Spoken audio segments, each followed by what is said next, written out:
Gigi, on est là, Gigi, tous roux. Non, non, plus sérieusement, bonsoir tout le monde. Je vais enlever ce chapeau ridicule.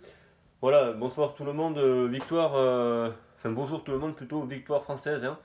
Ça a été difficile, ça a été compliqué, mais la France assure l'essentiel grâce à un penalty d'Olivier Giroud. Et oui, vous l'insultez, vous le haïssez, vous dites qu'il est nul, mais à chaque fois qu'il est en équipe de France, soit il marque pas, il répond présent, soit il marque toujours au moins un but. Donc voilà, il fait partie des meilleurs buteurs français et je commence à en avoir marre de tous ces gens qui disent que Giroud est nul. Je suis désolé, il est toujours présent, il est toujours là dans le jeu, il fait beaucoup de travail que l'on voit, que personne ne voit.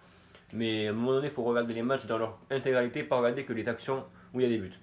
Voilà, Giroud, c'est un joueur qui est complet physiquement, qui a un bon jeu de tête, qui a un bon jeu de passe, qui marque pas forcément, qui loupe des choses parfois qui sont faciles pour lui, je pense, mais c'est un joueur qui mérite qu'on le respecte parce que honnêtement, c'est quelqu'un qui mouille le maillot et c'est un joueur qui est tellement important pour l'équipe de France. Donc c'est bien pour lui qu'il marque sur penalty, c'est bien la part de Griezmann qui l'a donné, mais je pense qu'il avait pris un mauvais coup, donc c'est normal aussi. Mais voilà, je suis content que Griezmann ait provoqué ce penalty. J'ai eu peur qu'il se blesse au moment où il provoque le penalty parce que la béquille quand même, elle fait mal. Il en rajoute peut-être un peu sur la chute, mais évidemment il y a faute et c'est très douloureux, je pense, une béquille à ce moment-là du match, et vu le froid qu'il pouvait faire en Islande au moment du match.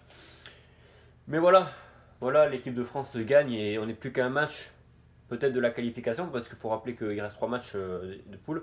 Si on voit la Turquie lundi soir, on prendra alors à ce moment-là un écart de 3 points si je ne dis pas de bêtises. Et comme ce sont les deux premiers qui sont qualifiés et que l'Islande a peut-être laissé passer sa chance avec maintenant 4 points de retard, il me semble, sur la Turquie, mais je crois qu'on est bon si on gagne lundi soir. Donc un gros match au Stade de France. J'espère que tout va bien se passer, qu'il n'y aura pas de problème avec les Turcs, hein, on espère ça. Et puis voilà, à lundi soir pour le débrief face à la Turquie. Et encore une fois, je me permets de rigoler, mais tout Gigi, tous rourou, tout Gigi, allez rourou. Voilà, bonne soirée et bonne journée à tous.